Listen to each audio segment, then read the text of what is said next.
Got a sec, Snake? What's up? It's about Paz. You know she doesn't have any family. She got a scholarship thanks to Zadornov and was living at the dorms, but he was KGB. All signs are her scholarship came from the KGB too. Even if they let him go, she's not going to be seeing any more money. It wouldn't have been much anyway. So, I was wondering, what about letting her stay here for a while?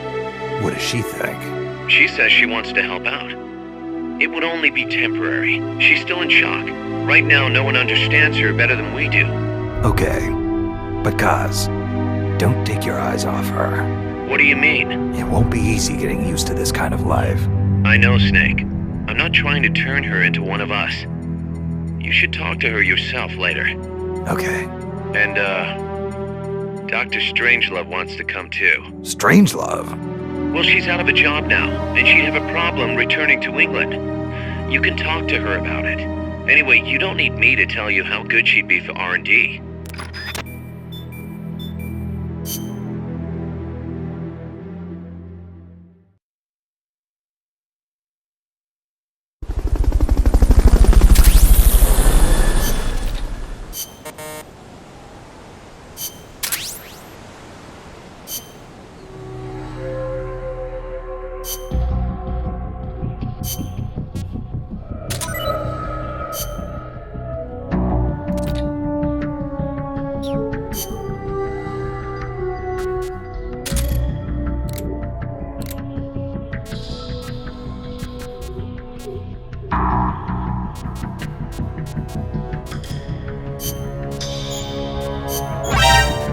You're fired.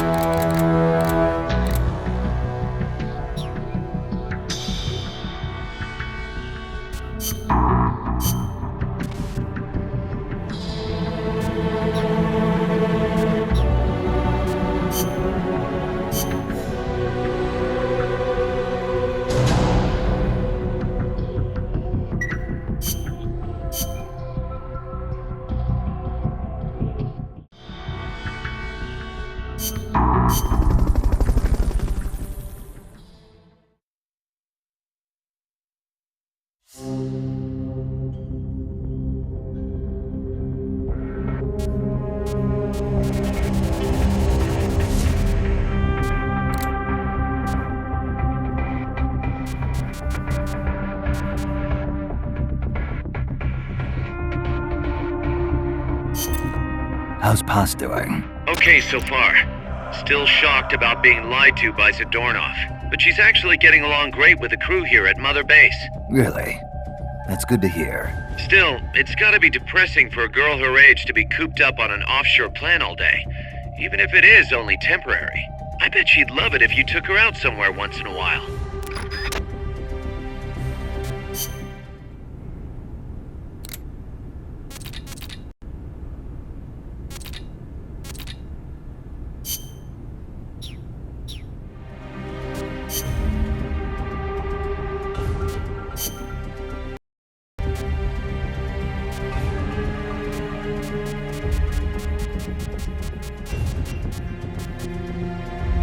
Tuxedo.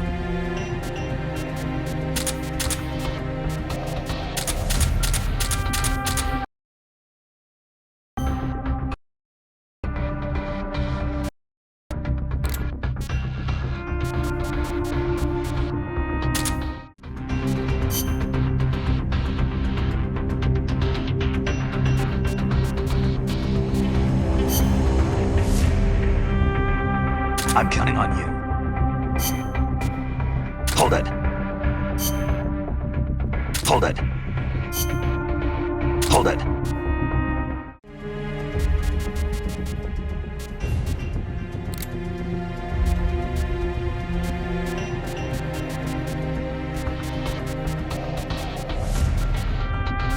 I'm going with you.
I'm with you.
Snake, I'm proud to announce that preparations for Metal Gear Zeke are complete.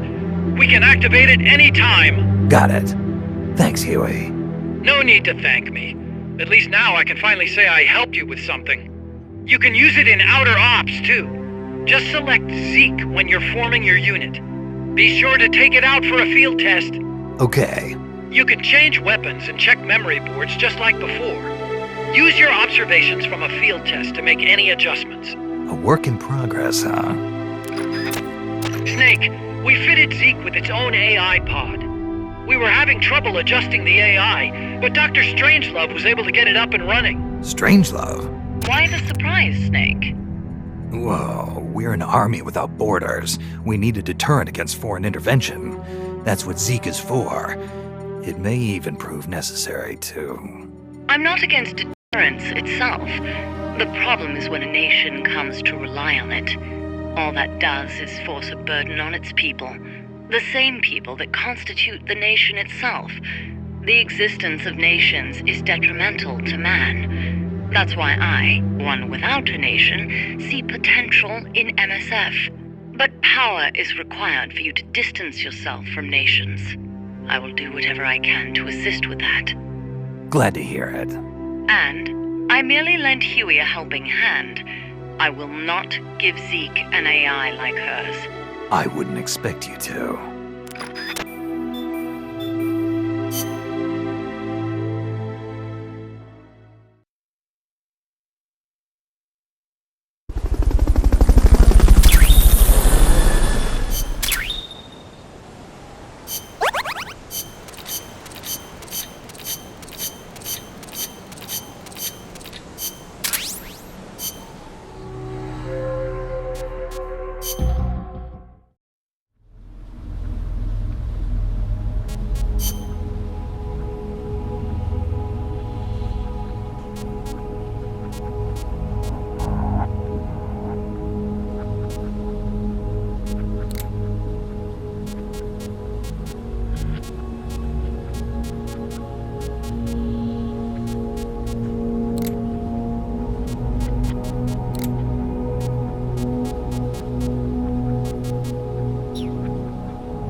Fired.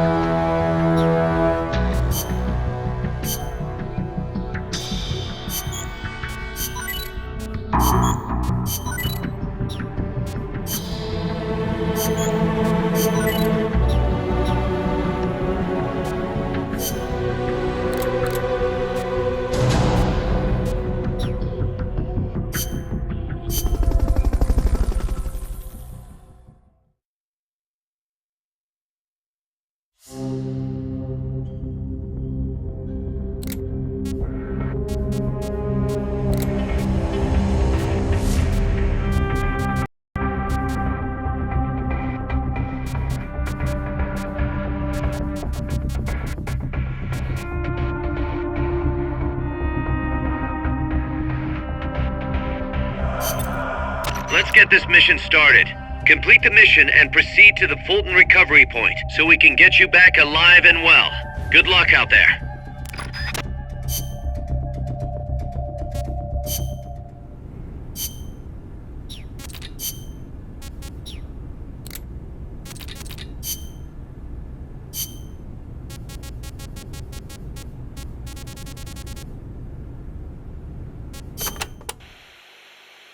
AI stands for artificial intelligence. It refers to a man-made machine possessing an intellect on par with that of a human being. Is that even possible? Possible. You've seen it with your own eyes. What the AI weapons are capable of. How Peace Walker carried out the boss's will in the end. No mere machine could ever choose to sacrifice itself like that. I just can't see how a bunch of circuits and switches could have a will of its own. It's called the ghost in the machine, Snake. And it exists.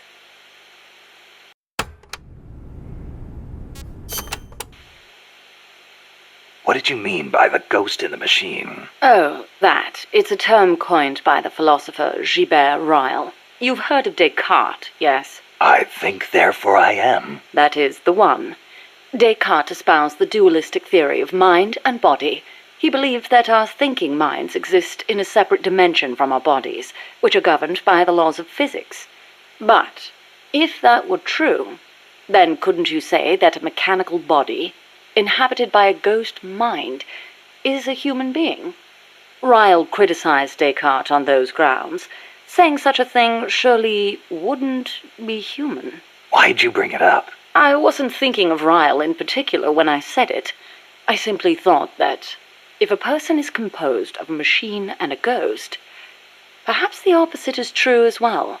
Perhaps, by placing a ghost inside a machine, we could, in effect, give birth to a new person. And that was your idea for the boss AI? The moment you ripped the memory board out, the mammal pod ceased to function. It should have been dead. And yet, Peace Walker righted itself, singing a song of peace. I couldn't help but feel that her soul had come to inhabit Peace Walker.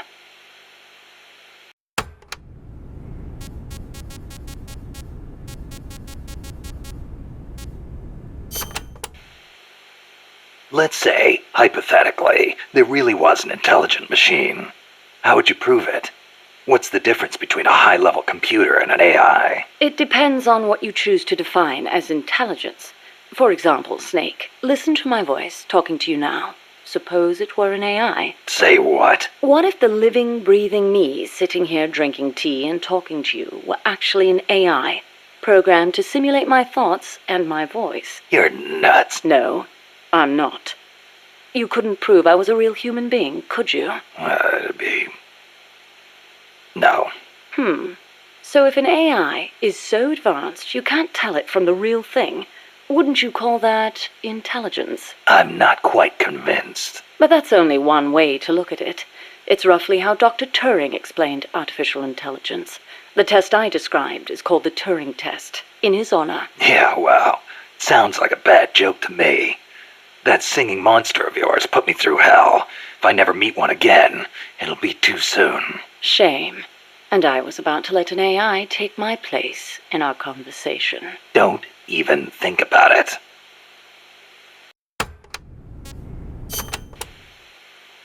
Dr. Alan Turing is known as the father of computer science. It was he who formulated the basic theory of AI. During the war, he worked for GC and CS. The government's cryptology school. The one that broke Enigma. The very same. Without him, they might never have been able to decipher the Germans' code. But then, they arrested him. Why? Weren't his some of the greatest contributions to winning the war? Homosexuality was a crime in Britain back then, and he was gay. I know exactly how crushed he was. I feel it's my duty to further his AI research. Like the imitation. Then, the clue that inspired the Turing test came from a trifling little party game. You exchange written notes with another person behind a screen and try to guess their gender, whether they're a woman or a man, pretending to be a woman. It's surprisingly difficult to tell the difference. Man or woman, human or machine. What do the differences even mean? Dr. Turing was fascinated by the differences between men and women. Perhaps that's what led him to formulate his test.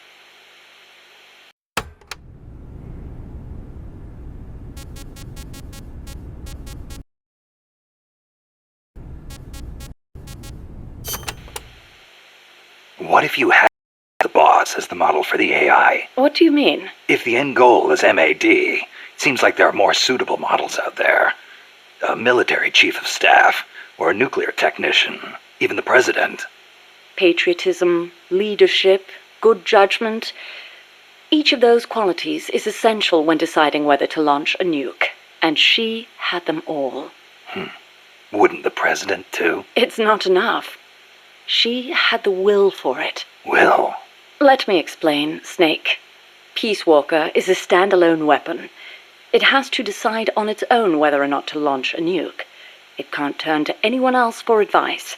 It can't do its job if it's not prepared to take sole responsibility for the fate of the world.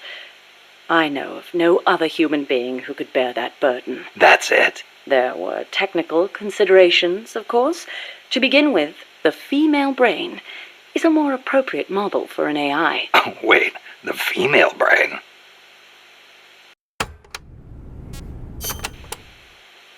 What do you mean by that, modeling your AI after the female brain? Snake, what is the human mind capable of that a computer is not? Being lazy? Interesting response. And not incorrect. But the answer I was looking for was empathy. Empathy? The ability to feel for others, to be more precise. Love for a child. Pity for the weak. Grief for the dead. All of these are particularly well developed in the female brain. That's stretching it a little. On the contrary, it's perfectly reasonable. The male brain, on the other hand, may be well suited for systematic thinking, but it's less able to empathize. In that sense, it's closer to a computer. So if your objective is to make the AI think more like a human... You need to teach it how to empathize like a woman. The novel, Do Androids Dream of Electric Sheep, deals with this very problem. In the book, an empathy test is used to distinguish between machines and human beings. As machines become more and more advanced, our society will gradually become more and more systematic. Our cities will teem with robots, unable to feel for others. We cannot allow that to happen. Computers must learn to empathize. The same goes for humans, only more so. Well, what if you make these claims, and yet I've never seen you empathize with a real person? It's true. Until now, I was a prisoner of death. It was my intention to die upon the completion of Mammal's development. She was my one reason to live. But you changed your mind. I did. Because she taught me the dignity of living. My eyes are open now.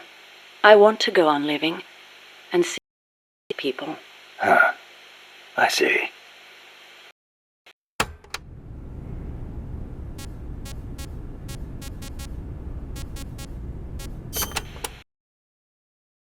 Really necessary to make machines think like humans. I think empathy would get in the way of making the decision to retaliate. Admit, human thought may not be fully compatible with level-headed decision-making. Then again, is there such a thing as non-human thought? The moment computers became so advanced that they could calculate faster than human beings, a new dream was born. dream. If we can create a machine that can do advanced mathematics, why can't we create one that can think like a human? The 19th century author, Auguste Villiers-l'Isle-Adam, wrote a book called Tomorrow's Eve, in which the protagonist fashions an artificial woman to serve as his ideal lover. I believe the idea of creating an intelligent being with our own hands is one of mankind's oldest dreams. So AI is a product of people's dreams, then?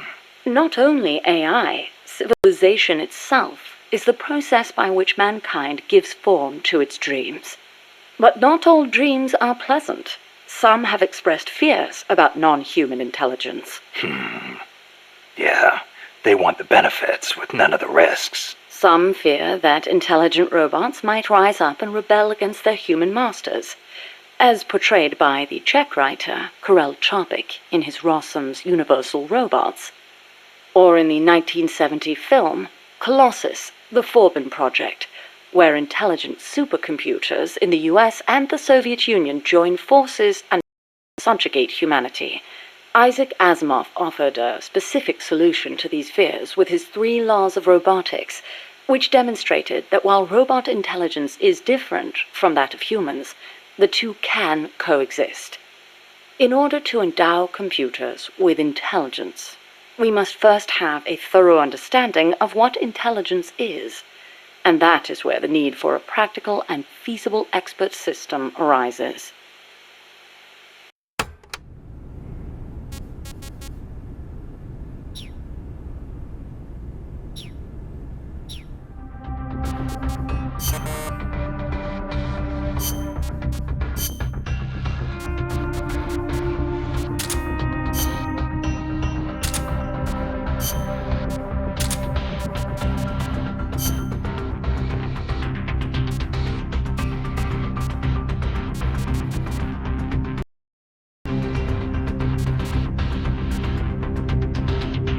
Survival.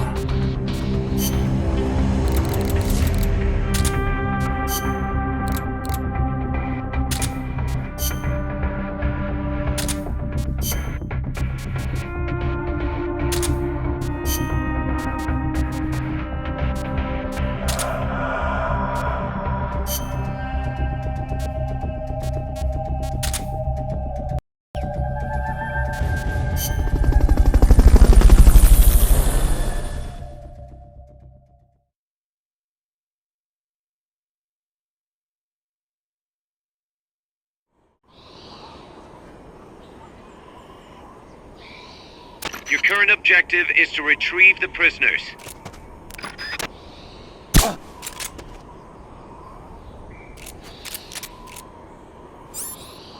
I'm seeing things.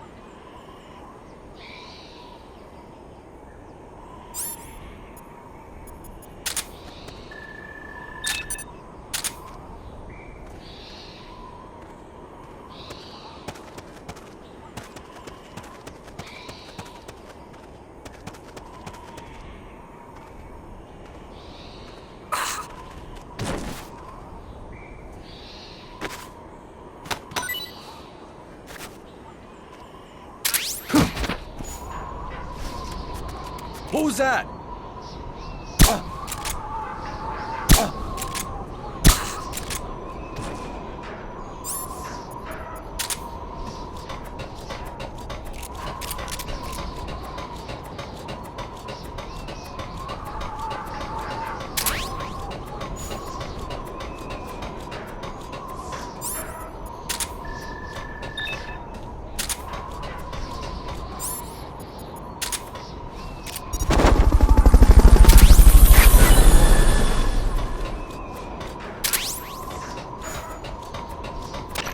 Covering a helicopter.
I'm seeing things.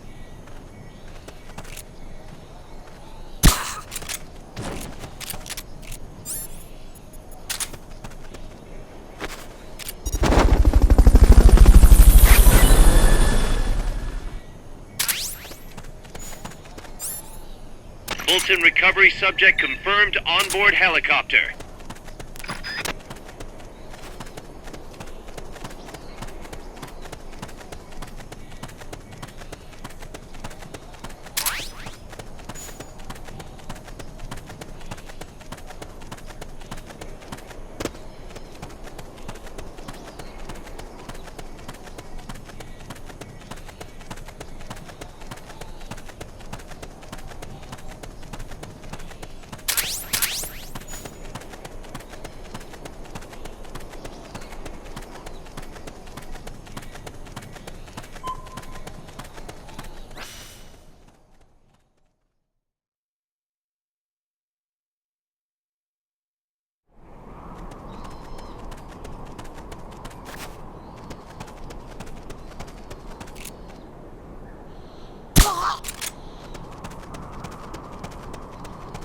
What's going on?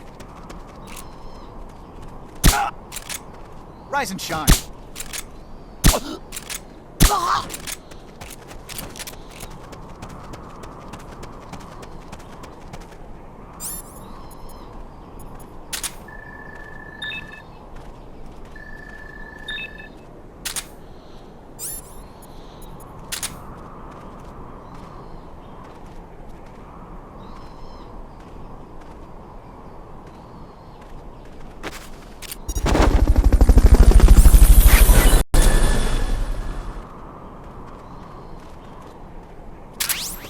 Fulton recovery helicopter is complete.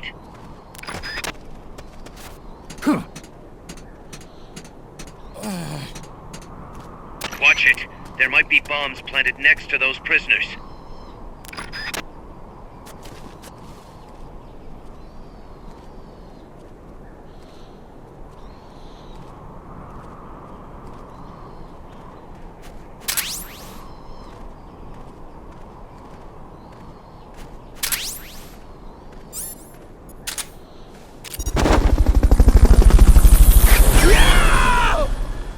Okay, you're done with that area. Head for the goal.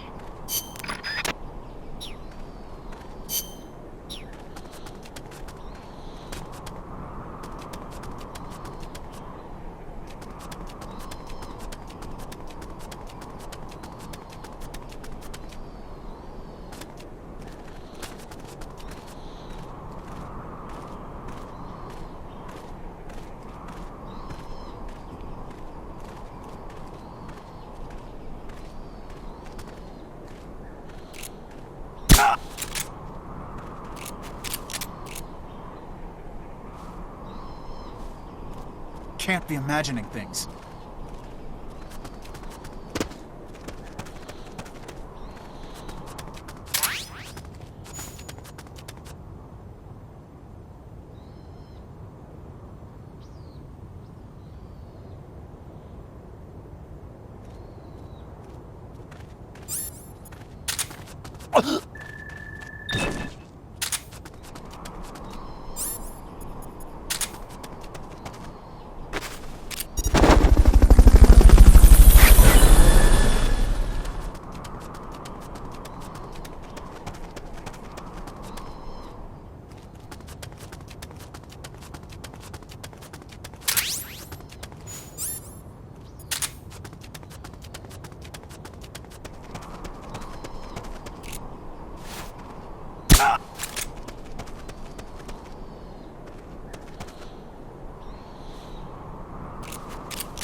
Can't be imagining things.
Snake, we've got a problem.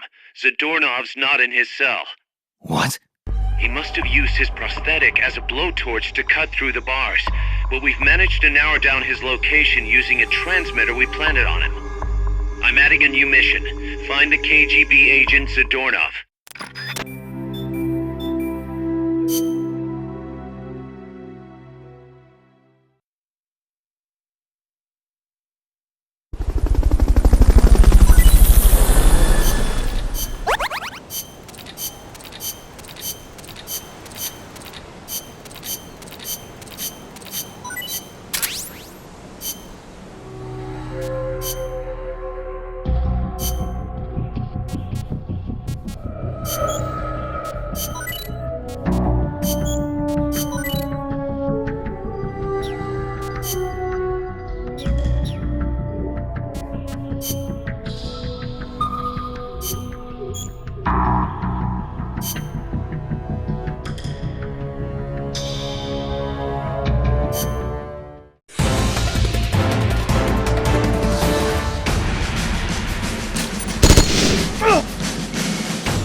Snake, Zadornov has escaped custody. Find him.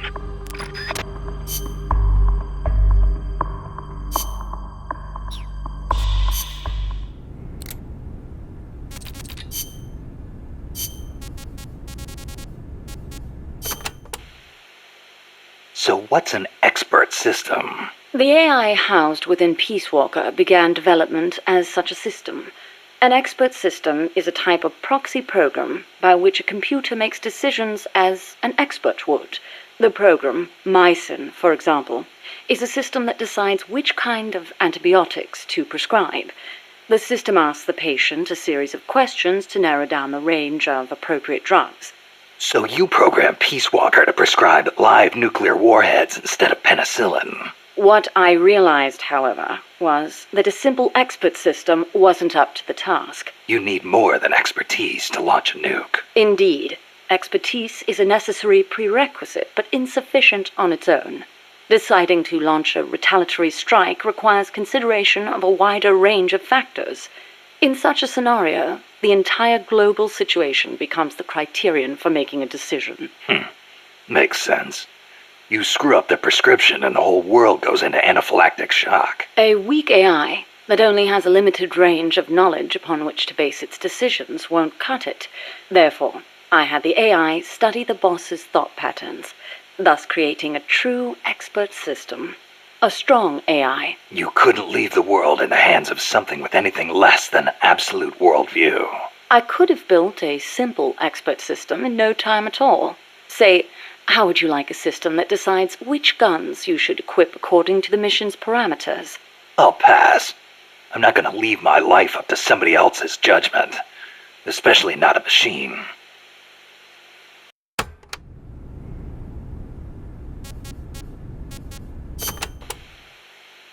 With current technology, AI are inevitably enormous in size. But as circuit integration continues to advance, they will become even smaller. As small as human brains, and perhaps smaller than that. And in the meantime, robotics will continue to advance as well, to the point where we can create androids, robots that resemble humans. And then... And then what? Well, I don't need to spell it out for you, do I? Don't tell me you're thinking of making an android imitation of the boss. Surely the thought has crossed your mind as well, of one day being reunited with her? Enough!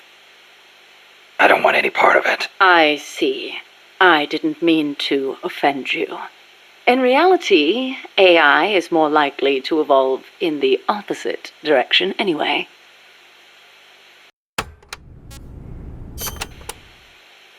The opposite direction?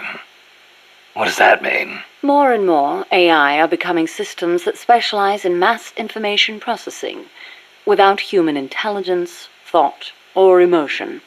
A machine that has no individualism or sense of self, but rather behaves as a collective, exhibiting the qualities of a society. Like a beehive? Yes, it aggregates data collected by individuals and determines how the collective will act, just as honeybees travel between the hive and flowers. The key to achieving that will be networking AI together. I don't know how to say this, but that kind of gives me the creeps. But if your goal is to control society, it's the better model to use. It lets you filter data, disseminate only what you want disseminated. Of course, I myself have no interest in an AI without a shred of life to it. Earlier, you called the mammal pod a butterfly. Not a pupa or a cocoon, but an imago.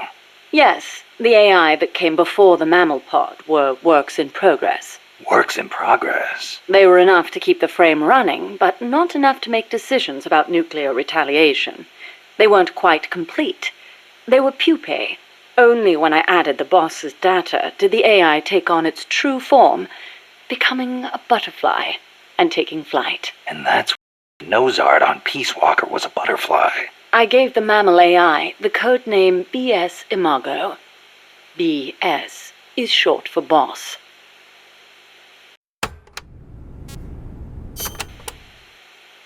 You called that gigantic unmanned chopper a chrysalis. Is that another one of your AI codenames? Yes, you're referring to the TJ Chrysalis 6000. There's also the GW Pupa 5000, the TR Cocoon 7000. I get it. A hovercraft type and a treaded type. And those letters on the front. TJ, GW, or whatever. Those are initials? Correct. The initials of the American presidents whose faces are carved into Mount Rushmore. Then you're missing one. I assigned that one to the reptile pod. AL Aurelia 8000. Aurelia. Another word for chrysalis. A pupa just before it emerges. All of the initials, except for BS, were of Coldman's choosing. I chose mine from the storied ranks of British royalty. MS, AV, EW. What do those stand for? You can't guess. Why, Mary Stuart, Alexandrina Victoria, and Elizabeth Windsor. All queens. Of course.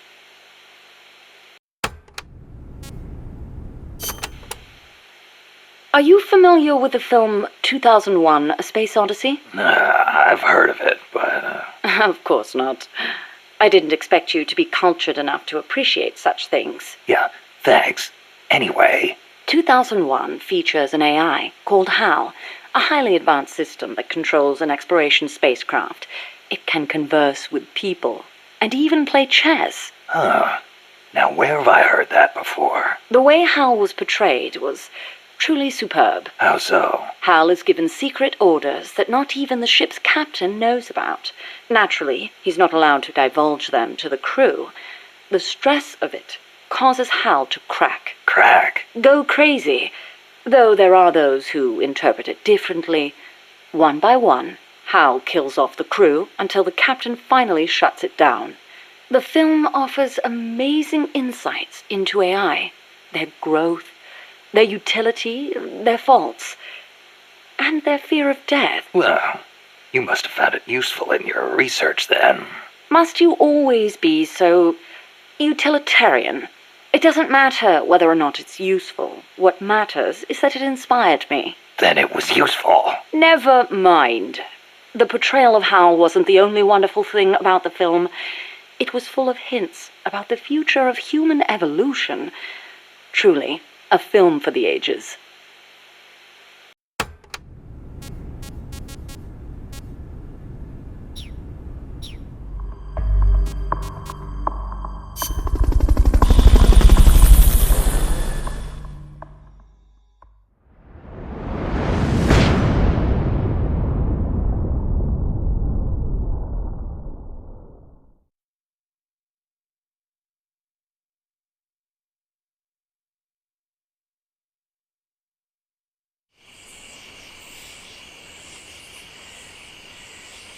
Find Zadornov and bring him back here with Fulton Recovery.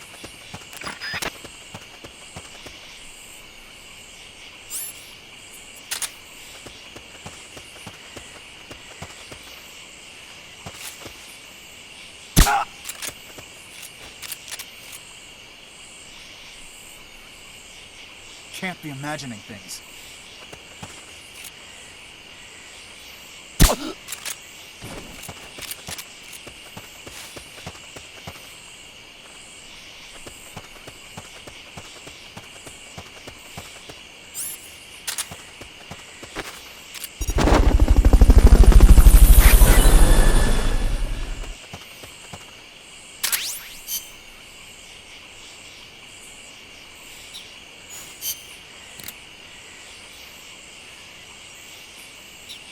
Fulton Recovery helicopter is complete.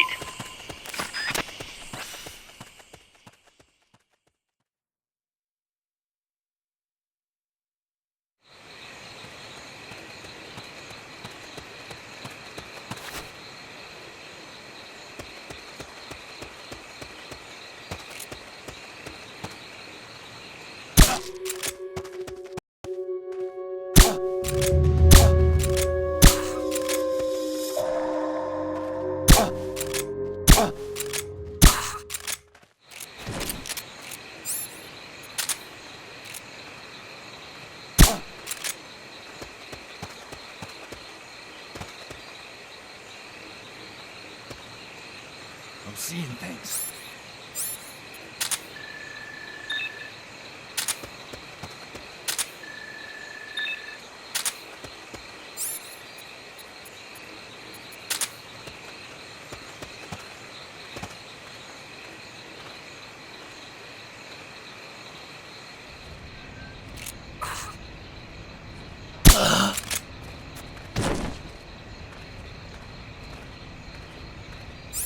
Try using Fulton Recovery on him.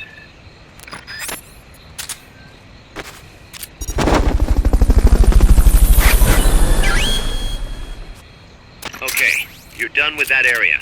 Head for the goal.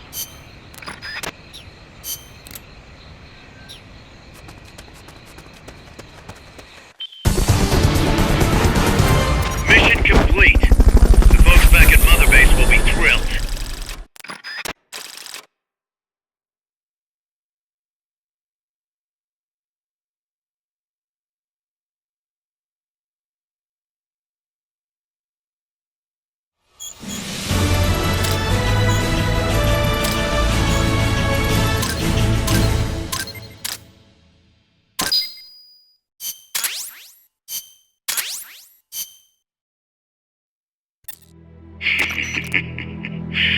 So, you found me. It wasn't hard.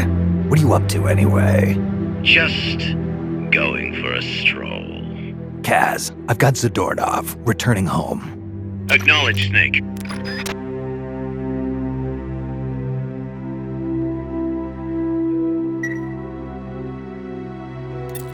Package for you, boss. What? Yeah, looks like a cassette tape. Don't worry, it's clean. No trace of explosives or anything. Return address just says Eva. Eva? Someone you know? An old acquaintance. Oh, the plot thickens. Tidings from an old flame? Don't start, Kaz. Anyway, I'll check it out later. Okay, just don't go running off after this chick. We can't afford for you to be distracted right now. There's something I need to discuss with you, boss. Get to the point, Kaz. We recovered the nuclear warhead that was loaded onto Peace Walker from the bottom of Lago Kosibolka. What? Warheads are radioactive, even if they're relatively stable. If we just left it there, it would contaminate the lake, or fall into the hands of terrorists. Creating another crisis. Right. So while the White House is figuring out how to cover its ass, I thought we'd take some precautions. What did you have in mind? Load it onto Zeke. What? What else would we do with it? Zeke is our deterrent. To protect ourselves from nuclear attack, we need a nuclear weapon ourselves. Of course, if you're not on board, we could always dispose of it. But it won't be easy getting another nuke. This is a golden opportunity. We could always get rid of it later. Load it onto some fishing boat and leave it out in the middle of the ocean. No one would ever know it's there. But if you want to get rid of it, boss, we'll get rid of it. No, don't. As long as there are nukes out there, we need one ourselves if we're going to be a world power. I knew you'd see it that way, boss. So as long as we stand apart from nations, we need something to put us on equal footing. In a way, MSF is a country itself. And we just became the world's 7th nuclear power. Nuclear power.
You're fired.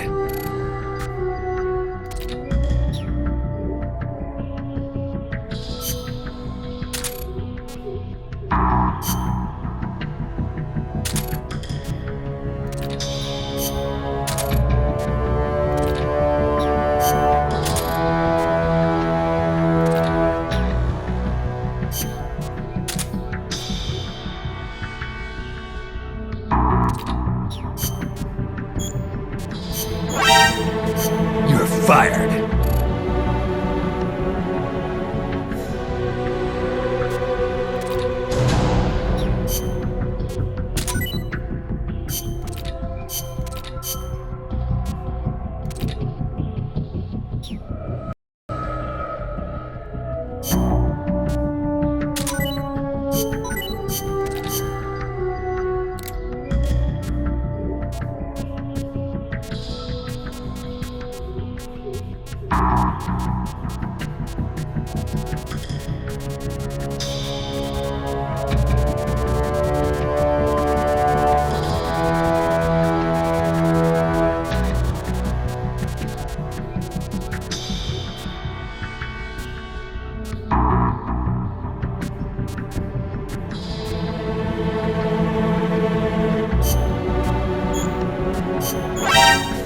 You're fired.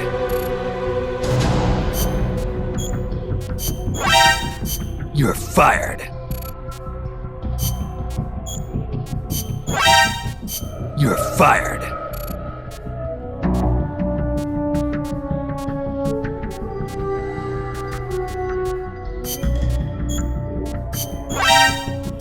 You're fired.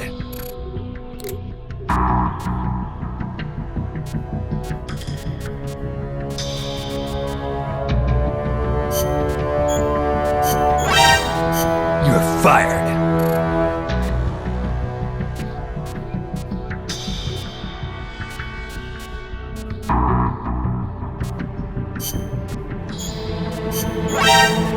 You're fired.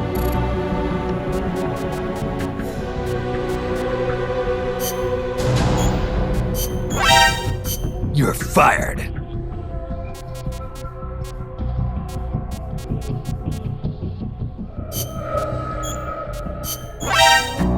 You're fired.